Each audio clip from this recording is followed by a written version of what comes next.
Bom dia a todos mais uma vez. Abra sua Bíblia comigo em 1 Timóteo, capítulo 1. Estudaremos os versos 3, 4, 5, 6 e 7. Esses são os versos que nós estudaremos nessa manhã. No sermão passado, nós estudamos os 2 primeiros versículos desta epístola e nós vimos que Paulo, ele tem um plano para seu filho na fé, Timóteo. Nós vimos que Paulo havia sido solto da sua primeira prisão em Roma, aquela prisão domiciliar, e ao ser solto ele inicia então a sua 4ª viagem missionária, que não está registrado no livro de Atos. Lucas não registra esse episódio, mas essa sua viagem, 4ª viagem missionária, não dura muito tempo, porque logo Paulo é preso em Roma novamente, agora não uma prisão domiciliar, mas um calabouço, e dali ele não mais sai. Naquela circunstância, então, ele escreve a 2ª carta a Timóteo. Nós estamos na primeira carta que Paulo escreveu a Timóteo, seu filho na fé. Nós vimos que essa carta ela não foi direcionada somente para Timóteo, mas era uma carta, uma epístola que deveria ser lida em toda a igreja. A prova disso é que Paulo tece detalhes desnecessários se essa carta fosse apenas para Timóteo. Como, por exemplo, o primeiro versículo que nós vamos estudar hoje. Paulo relata o seu plano, o que ele fez, a sua viagem, informações essas que Timóteo certamente sabia. Mas o que Paulo está fazendo através dessa carta é também autenticar a autoridade do seu filho na fé na igreja de Éfeso. Paulo, quando ele sai da sua primeira prisão ali em Roma, domiciliar, ele tinha um propósito, um plano em sua mente, e esse plano foi exposto lá na carta que ele escreveu aos Romanos. O desejo de Paulo era ir para a Espanha, anunciar o evangelho na Espanha. Porém, algo aconteceu nesse interim que fez o apóstolo Paulo mudar de plano. E uma mudança completamente radical. O que levou Paulo a mudar de plano? O que levou Paulo a mudar de plano está registrado logo nesses primeiros versos desta carta que nós estudaremos nessa manhã. Paulo, percebendo que havia um sério problema na igreja de Éfeso, um problema esse que está presente em todas as igrejas, graças a Deus isso não aconteceu aqui, mas isso não significa que não possa acontecer, nós temos que nos policiar para que isso não aconteça.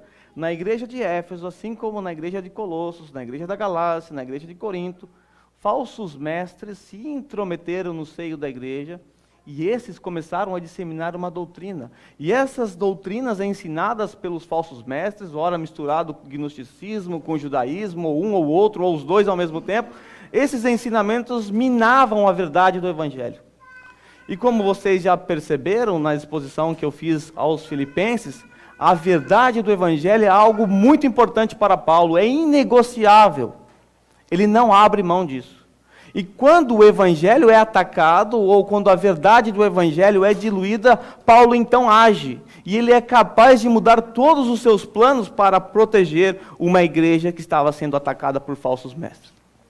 Esse é o contexto desses primeiros versos que nós temos em nossas mãos. O apóstolo Paulo então incumbe o seu filho na fé, Timóteo, o seu amado filho na fé, a uma missão. Qual era a missão de Timóteo então? A missão de Timóteo está exposta no versículo 3. Acompanhe comigo. Paulo diz assim: partindo eu para a Macedônia, roguei-lhe que permanecesse em Éfeso. A missão de Timóteo era permanecer em Éfeso. Nós não temos informações a respeito do local em que Paulo deu essa ordem, se Paulo estava em Éfeso, e falou, Timóteo, fica aqui, ou se estava no caminho, disse, olha, vá para Éfeso. Nós não temos informações com relação a isso, mas o fato é que Paulo, partindo para a Macedônia. Por que Paulo parte para a Macedônia? Nós vimos no sermão passado que Paulo tinha o desejo de visitar as igrejas da Macedônia. E quais são as principais igrejas da Macedônia? A igreja de Tessalonicenses, a igreja de Tessalônica e a igreja de Filipos. Inclusive, foi aquela igreja que cuidou de Paulo na sua prisão, que sustentou Paulo. Vale lembrar que a igreja de Filipos envia Epafrodito numa viagem de quase 1000 quilômetros, o mesmo quase morre, e ele chega lá em Roma a fim de sustentar Paulo, suprir as necessidades de Paulo, pagar as despesas daquele cárcere privado, aquele cárcere que não era uma masmorra, mas era um cárcere residencial, e o apóstolo tinha que pagar por isso. Então Paulo, ele promete na sua carta aos filipenses que ele vai lá fazer uma visita, vai fortalecer a fé deles, e ele cumpre esse propósito. Só que ele não podia deixar a igreja de Éfeso para depois. Algo precisava ser feito urgentemente. Então ele faz o quê? Manda o seu verdadeiro filho na fé. Então ele diz, partindo eu para a Macedônia, ele estava rumo à Macedônia, então ele roga a seu filho na fé para que permanecesse em Éfeso. Paulo tinha a autoridade de um apóstolo, ele era um apóstolo. Ele poderia simplesmente ordenar ao seu filho na fé para que ficasse em Éfeso. Mas Paulo não faz isso. Paulo roga, suplica ao seu filho, por favor, permaneça em Éfeso. E Timóteo, um filho obediente ao seu pai na fé, certamente ele cumpre essa exigência, esse pedido, esse rogo do seu pai. Então, Paulo, ao perceber esta urgência, ele diz o seguinte, então, Timóteo, fique em Éfeso. Para quê? Qual era o propósito dessa missão de Timóteo? O que Timóteo deveria fazer ali em Éfeso? O texto diz, para ordenar a certas pessoas que não mais ensinem doutrinas falsas. Esse era um dos propósitos da missão de Timóteo na igreja de Éfeso. Calar os falsos mestres. O objetivo de Timóteo ali era simplesmente silenciar os falsos mestres, que estavam disseminando as suas falsas doutrinas. E Paulo é um tipo de homem que não tolera falsa doutrina no seio da igreja. Ele não tolera o evangelho ser diluído com qualquer outro tipo de filosofia ou religião. Por quê? Porque o evangelho eficaz é aquele evangelho puro, não misturado para agradar os ouvidos dos seus ouvintes. Temos aqui uma garrafa de chá na mesa do nosso irmão Alexandre. Está gostoso esse chá? Se você descobrisse que tem 0,1% de coliformes fecais, você tomaria? Se nós tratamos assim as coisas que nós bebemos, nós não toleramos misturas com coisas imundas, quem dirá o evangelho? Paulo não aceita nada que venha a confrontar as verdades do evangelho. Nos versículos 4 e 6, nós vamos hoje aprender a respeito dos erros dos falsos mestres. Mas por ora, vamos ver que também Timóteo tinha outras missões ali na igreja de Éfeso. A primeira missão era confrontar os falsos mestres, calá-los, silenciá-los. Segundo, Timóteo também tinha a missão de instruir e incentivar a ordenação de presbíteros e diáconos na igreja. Por quê? Como se combate o erro? Qual é a melhor maneira de se combater o erro? Através da verdade. E Deus dota a igreja com os presbíteros, aqui presbíteros, pastores, bispos, tudo a mesma coisa. Deus dota a igreja com esses homens para que eles edifiquem a igreja sobre o fundamento dos apóstolos. Pessoas que trabalham com dinheiro, elas aprendem a identificar uma nota falsa, sabe como? Estudando a nota verdadeira. Então os presbíteros, eles eram fundamentais para a igreja de Éfeso, é fundamental para todas as igrejas, porque são os presbíteros os responsáveis por ensinar a verdade ao corpo de Cristo. E aquela igreja estava sendo dominada por falsos mestres, então Timóteo recebe essa missão, incentivar, trazer instruções a respeito de presbíteros e diáconos naquela igreja. A missão de Timóteo também era instruir a igreja a viver de forma piedosa. Isso vai estar lá no capítulo 5 e capítulo 6. Por quê? Porque é isso que a sã doutrina deve produzir no crente, vidas piedosas. Vidas piedosas. Se você perceber, a maneira como Paulo escreve as suas cartas, ele vem com um arranjo de doutrinas. Depois, ele começa a apresentar as questões práticas. Como essas doutrinas devem influenciar o cristão na prática. Como esta ortodoxia vai ou deve desembocar na sua ortopraxia, na sua vida. Conhecimento por si só vazio, sem uma vida prática, é um conhecimento tolo, que não serve para nada. Mas nós vamos ver tudo isso quando nós chegarmos nesses capítulos. Por ora, nós veremos apenas os erros e as características dos falsos mestres. Mas afinal, qual era o erro dos falsos mestres nesse contexto? Qual era o erro dos falsos mestres na igreja de Éfeso? Versículo 4 e 6, nesses versos nós encontramos o erro. Diz assim: e que deixem de dar atenção a mitos e genealogias intermináveis que causam controvérsias em vez de promoverem a obra de Deus que é pela fé. Os erros dos falsos mestres estavam em eles estavam dando atenção a mitos, genealogias intermináveis, e essas genealogias estavam trazendo controvérsias no seio da igreja e não estavam promovendo a obra de Deus. Primeiro erro deles aqui, uma atenção exagerada, exacerbada aos mitos e genealogias intermináveis. Atenção exagerada aos mitos e genealogias intermináveis. A primeira parte do versículo diz isso, que deixem de dar atenção a mitos e genealogias que não têm fim. Mitos e genealogias, do que se trata esse texto? O que será que Paulo está abordando aqui? Será que se trata dos judaizantes apegados às suas intermináveis genealogias?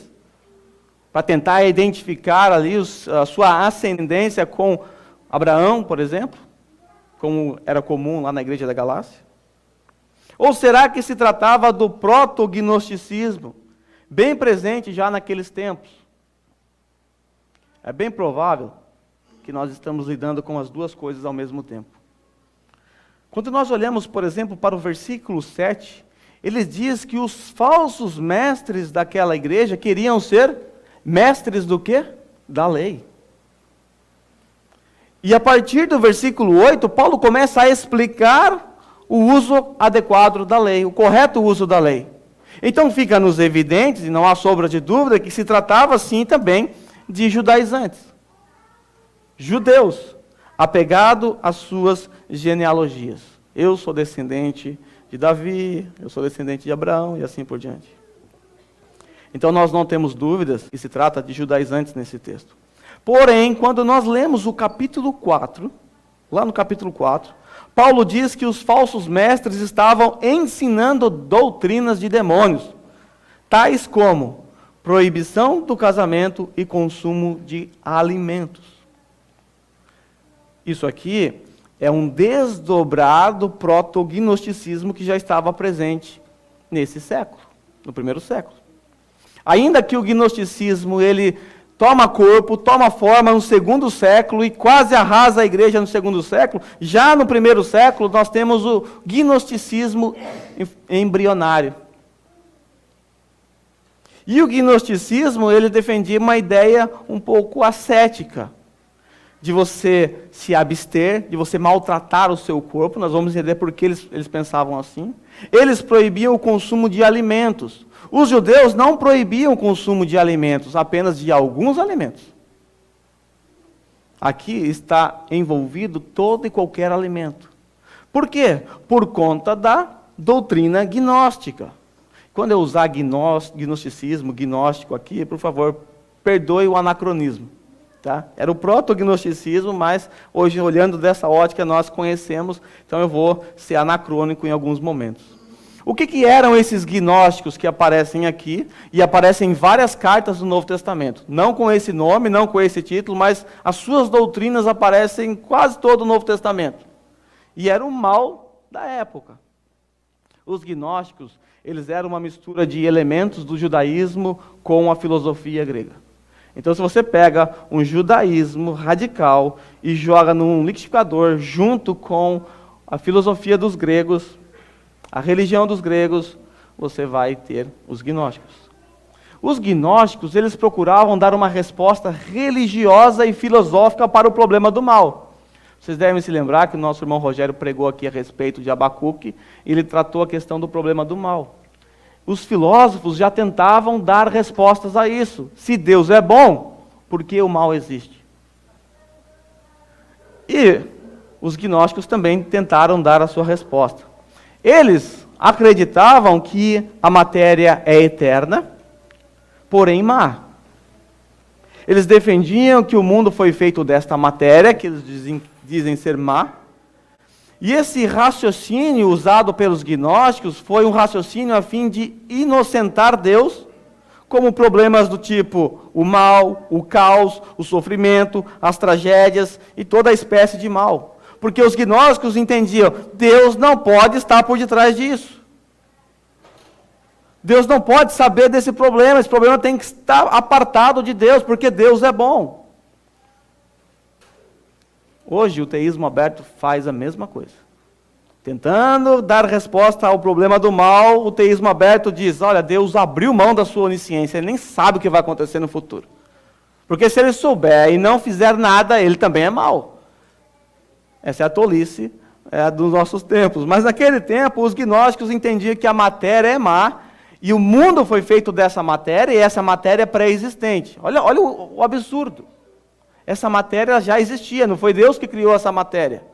Ela já existia. E esse mundo que nós conhecemos hoje foi feito dessa matéria. Agora, qual é o problema? O problema é que se Deus é bom, Ele não pode tocar essa matéria má, contaminada. O que eles fizeram então para resolver esse problema? Para desatar esse nó? Eles diziam que esse mundo não foi criado pelo próprio Deus. Esse mundo foi criado por emanações de Deus, que eles chamam de éon, tá? Não é o antigo diásporo, tá? Eles chamam de emanações de Deus, Deus através de sucessivas emanações, e essas emanações foram se afastando tanto de Deus, é confuso, né? É difícil isso aí, né? Foram se afastando tanto de Deus que a emanação que manipulou toda a matéria não era mais Deus. Estava totalmente distante, afastado desse Deus. Era um Deus desconfigurado que manipulou toda a criação. Sendo assim, o mundo não foi criado diretamente por Deus, porque o mundo foi feito de matéria e a matéria é má. E com respeito à cristologia, a cristologia deles era problemática também. Por quê? Porque na doutrina da cristologia nós temos a doutrina da encarnação. Para os gnósticos, a matéria é má. Nós todos somos feitos de matéria. Ninguém aqui é espírito, né? Se tiver algum espírito aí, levanta a mão, deixa eu ver. Ninguém é. Todos nós aqui somos feitos de matéria. E a matéria é má. Agora, como explicar o Deus santo, perfeito e justo se encarnar, tornar como nós, habitar nessa matéria corrompida? Eles acreditavam, então, que Cristo, na verdade, era apenas uma emanação de Deus. Uma espécie de fantasma que andava em Jerusalém. Ele não poderia ter um corpo como o nosso. Eles negavam diretamente a encarnação do Verbo. Quando nós lemos, por exemplo, Colossenses capítulo 1, versículo 15, vira as suas páginas aí só um pouquinho, nós vamos perceber que a heresia colossenses, nós conhecemos dessa forma, a heresia colossense, era na verdade um lampejo do gnosticismo. Aquele texto famoso que todos nós conhecemos, capítulo 1, no versículo 15 ao 20. Veja só como Paulo combate esta mesma heresia, desfigurada, evidentemente, na igreja de Colossos. Ele diz assim, falando de Jesus, Ele é a imagem do Deus invisível. Esse Cristo aqui, Ele não é uma emanação. Ele é a própria imagem do Deus invisível. Ele é o primogênito de toda a criação. O que significa ser o primogênito de toda a criação? Que ele foi criado primeiro, como diz o Testemunho de Jeová. A ideia da palavra primogênito é que ele é dono de todas as coisas. Ele é herdeiro de todas as coisas. O versículo 16 diz que, pois nele foram criadas todas as coisas nos céus e na terra. Em Cristo foram criadas todas as coisas nos céus e na terra. Não é emanação, coisa nenhuma. É o próprio Deus, aquele que é a imagem do Deus invisível, Ele próprio, nele foram criadas todas as coisas. Versículo 17 diz, Ele é antes de todas as coisas e nele tudo subsiste. Versículo 19 diz, pois foi do agrado de Deus que nele habitasse toda a plenitude. Ele não é um éon, ele não é uma emanação. Nele, que é a imagem do Deus invisível, que é o primogênito da criação, nele habita toda a plenitude humana. Aquele homem que andava em Jerusalém, perfeitamente humano, nele habitava toda a plenitude. Ele não era um fantasma. Versículo 20, e por meio dele, de Cristo Jesus, reconciliar-se consigo todas as coisas, tanto as que estão na terra quanto as que estão nos céus, estabelecendo a paz pelo seu sangue. Ele tinha sangue. Ele era um ser humano. Seu sangue que foi derramado na cruz. O apóstolo Paulo combateu essa heresia lá em Colossos, na igreja de Colossos. Também, quando nós lemos 1 João 4, do 1 ao 3, esta heresia também foi combatida por João, nessa circunstância. Veja o que o texto diz. Amados, não creiam em qualquer espírito, mas examinem os espíritos para ver se eles procedem de Deus, porque muitos falsos profetas têm saído pelo mundo. Vocês podem reconhecer o Espírito de Deus deste modo. Todo espírito que confessa que Jesus Cristo veio em carne procede de Deus. Essa é a maneira de você reconhecer se o Espírito vem de Deus.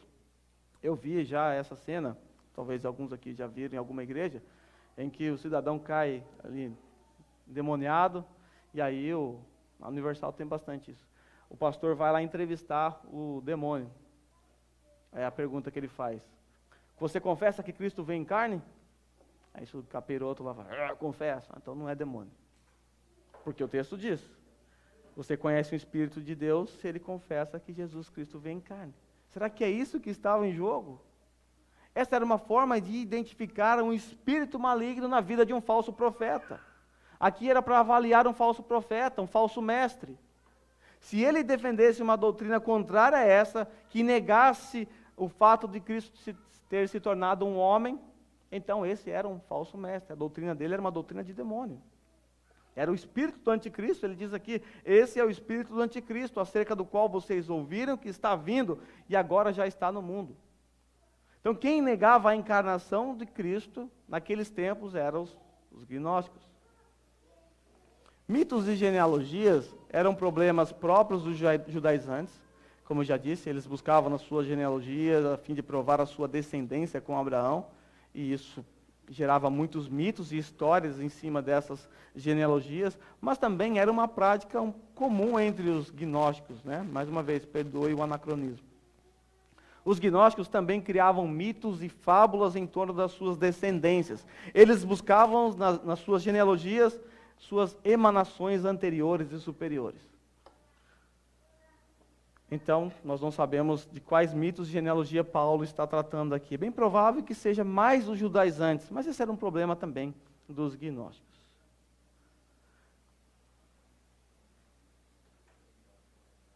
Então, o erro dos falsos mestres, o primeiro erro é dar atenção exagerada a esses mitos, essas genealogias. O segundo erro dos falsos mestres é semear controvérsias no seio da igreja. O texto diz isso, que causam controvérsias. O versículo 4 diz: e que deixem de dar atenção a mitos e genealogias intermináveis que causam controvérsias. Outro resultado do erro dos falsos mestres era semear controvérsias no seio da igreja. E controvérsias facilmente geram dissensões, facções, divisões no seio da igreja. Esta é uma das piores coisas que pode acontecer no seio da igreja. Divisão. Nossa igreja aqui hoje é uma igreja composta por pessoas que vieram de diversas denominações, cada qual com as suas doutrinas, filosofias ministeriais, metodologias diferentes. E não é incomum, por exemplo, nós ouvirmos da boca de alguns membros aqui, algo do tipo: o meu pastor no Brasil disse isso. Primeira coisa que eu quero que vocês entendam: não existe membresia duplicada. Você não pode ser membro de uma igreja local aqui e ser membro de uma igreja local nem aqui na cidade vizinha. Só é possível ser membro de uma igreja local. E é nessa igreja local a qual você é membro, nessa igreja você é pastoreado por um pastor local ou por uma pluralidade de presbíteros. Sendo assim, não existe mais minha igreja no Brasil, o meu pastor no Brasil, minha denominação no Brasil, se você se tornou membro desta comunidade, esta aqui é a sua igreja e esse que vos fala é o vosso pastor. Eu quero que vocês entendam que, apesar de todos nós vermos de denominações diferentes, com filosofias ministeriais e às vezes com doutrinas diferentes, alguns vieram do meio pentecostal, outros neopentecostais, outros de igrejas mais tradicionais, de linha arminiana ou qualquer outro tipo de linha de pensamento.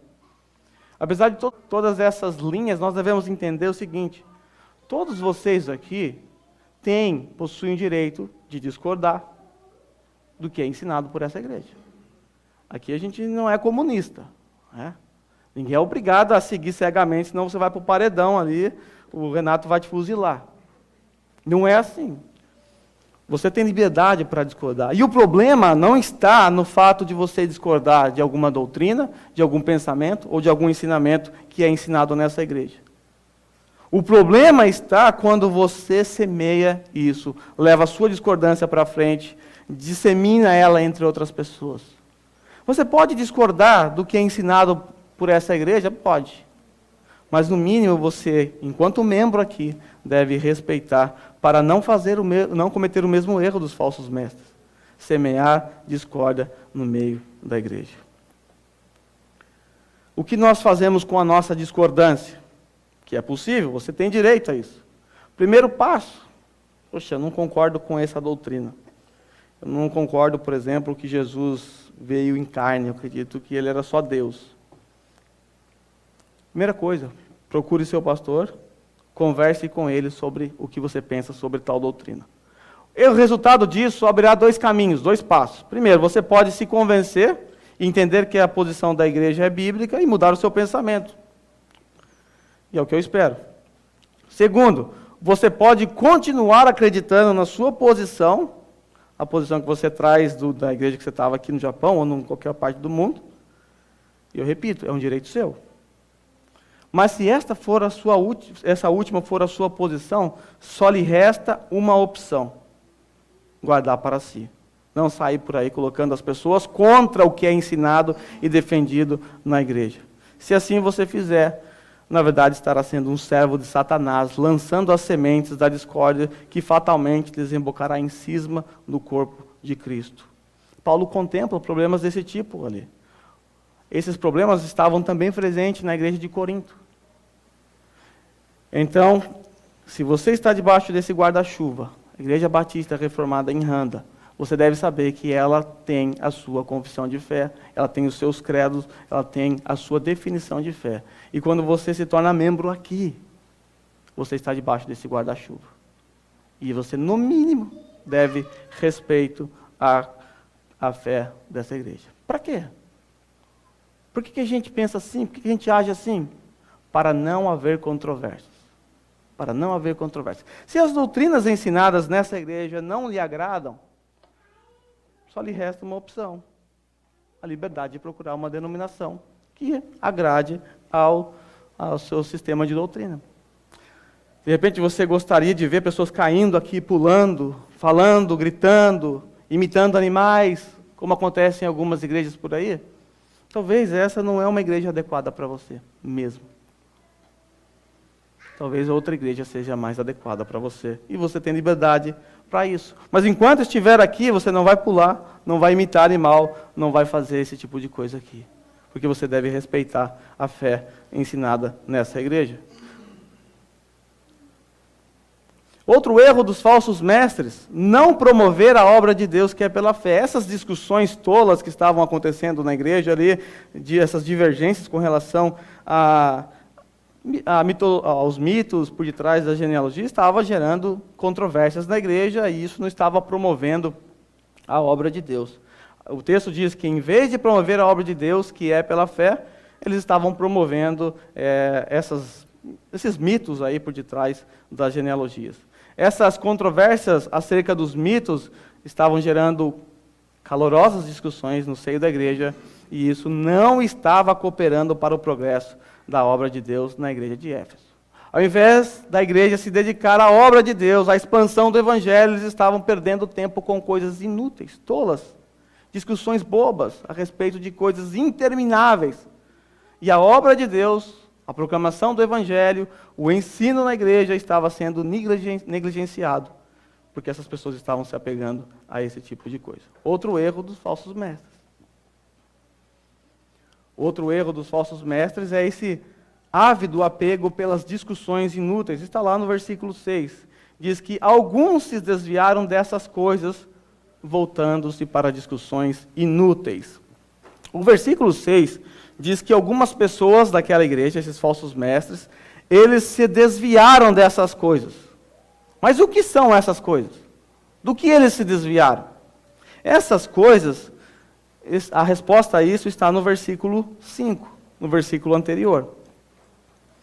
E o versículo anterior é o próximo erro dos falsos mestres. Se desviaram de uma boa consciência, da pureza de coração e da fé verdadeira. O outro erro dos falsos mestres foi exatamente se desviar de uma boa consciência, da pureza do coração e de uma fé verdadeira. Ele diz isso. O objetivo dessa instrução é o amor. Paulo diz que esta instrução que ele está dando a Timóteo, de confrontar, de calar os falsos mestres, tem como base, tem como fundamento o amor. É interessante, né? Paulo tomar uma atitude tão radical assim, a ponto de mandar os falsos mestres ficarem quietos na igreja. E ele diz, olha, o objetivo desse ensino, dessa instrução, dessa exortação, é o amor. Amor a quem? É óbvio que é o amor pela congregação, que estava enfrentando um dos piores malefícios para a vida da igreja, a heresia, o ensino dos falsos mestres. Paulo, por amor àquela igreja, ele começa a confrontar os falsos mestres através de Timóteo. Timóteo deveria confrontar os falsos mestres por amor à vida dos irmãos da igreja de Éfeso. Alguns comentaristas acreditam também, e essa é uma possibilidade, de que também houvesse um certo amor ou esperança amorosa de que os falsos mestres se arrependessem dos seus erros e voltassem a ter um coração puro, uma boa consciência e uma fé genuína e sincera. Mas bem provável que a base do amor de Paulo primariamente estava fundamentada na igreja de Éfeso, aqueles irmãos que estavam sofrendo as consequências.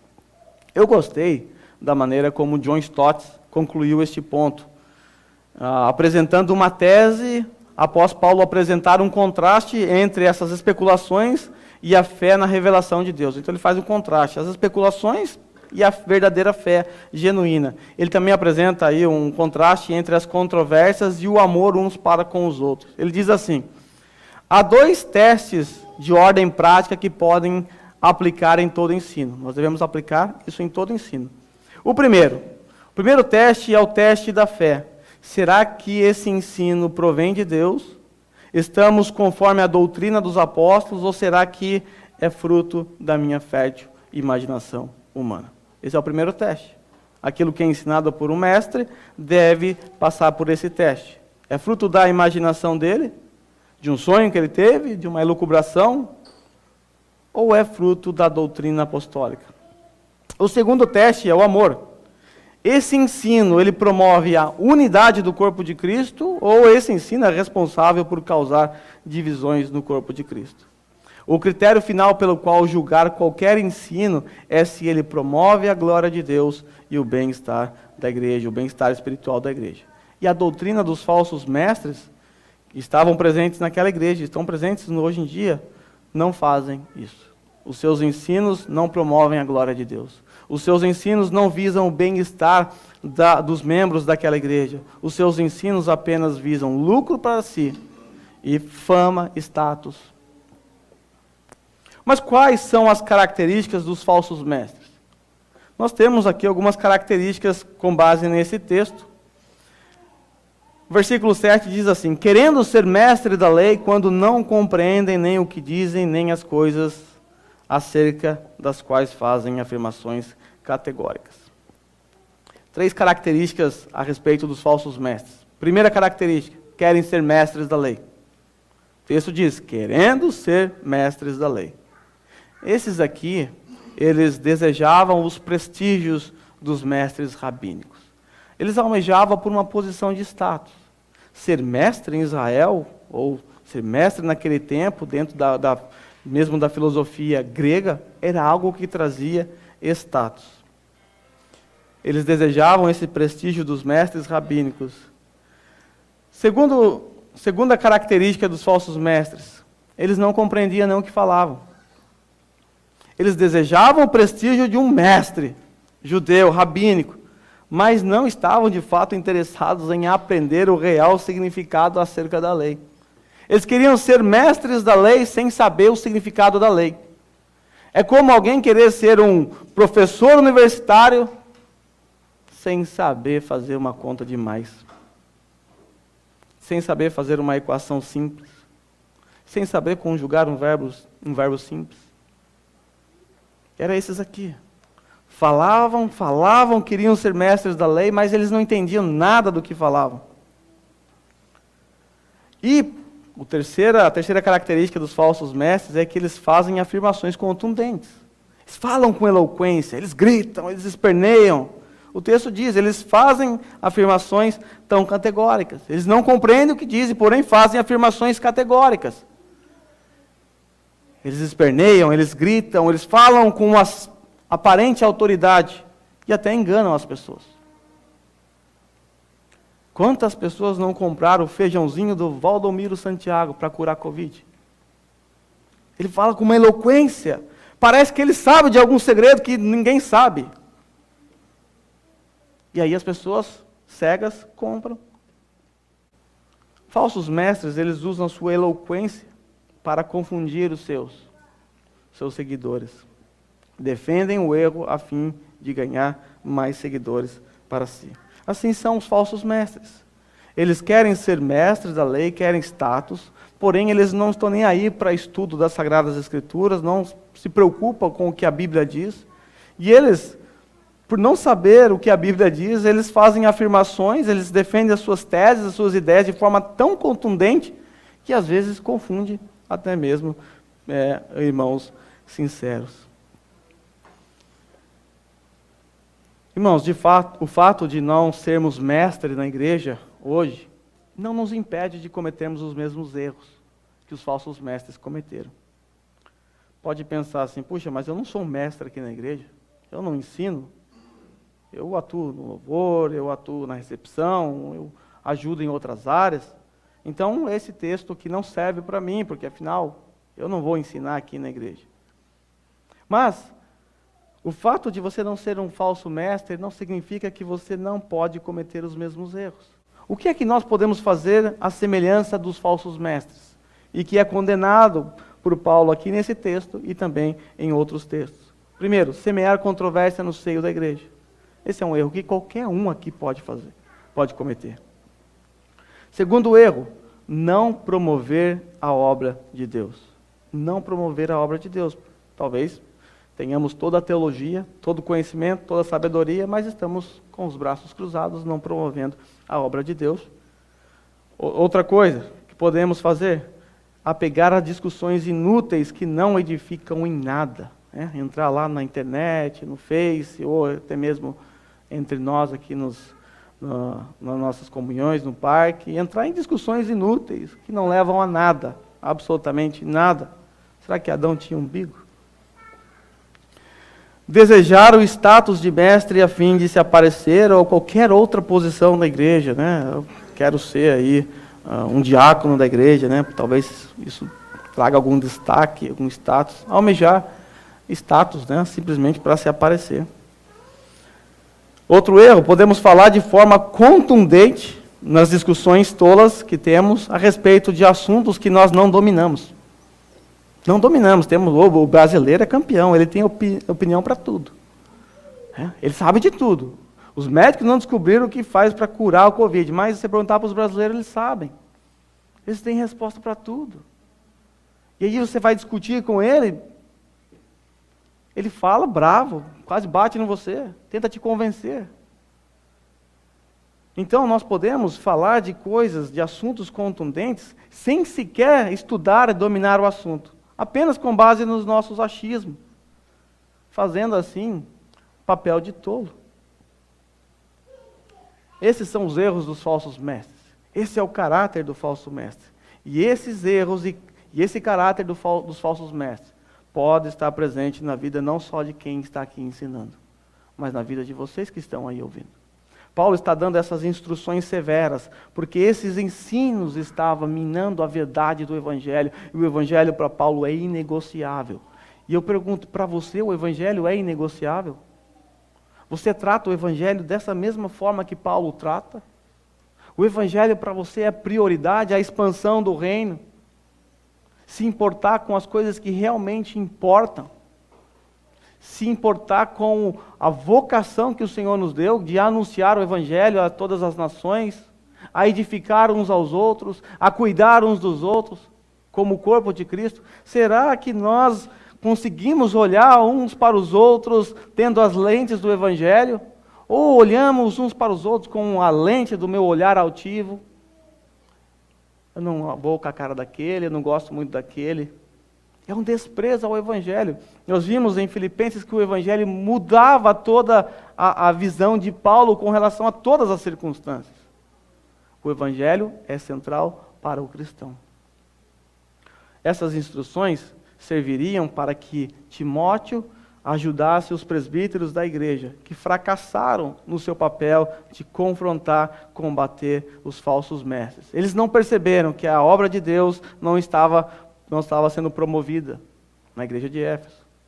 Eles não conseguiram calar as discussões inúteis que não traziam edificação. E Timóteo então foi enviado para esse propósito, até que Paulo chegasse lá para resolver.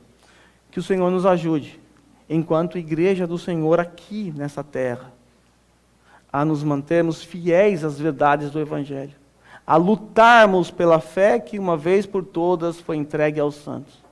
A fé que foi entregue aos santos está aqui. A lutar por essa fé, a batalhar por essa fé. Homens morreram por causa dessa verdade. Morreram por causa dessa verdade. E nós morremos também, mas é de sono, de preguiça, de outras coisas por causa dessa verdade. Mal lemos, mal meditamos, mal estudamos, mal nos aprofundamos. Que o Senhor nos ajude, enquanto igreja, a sermos fiéis às verdades do Evangelho. Curva a sua cabeça.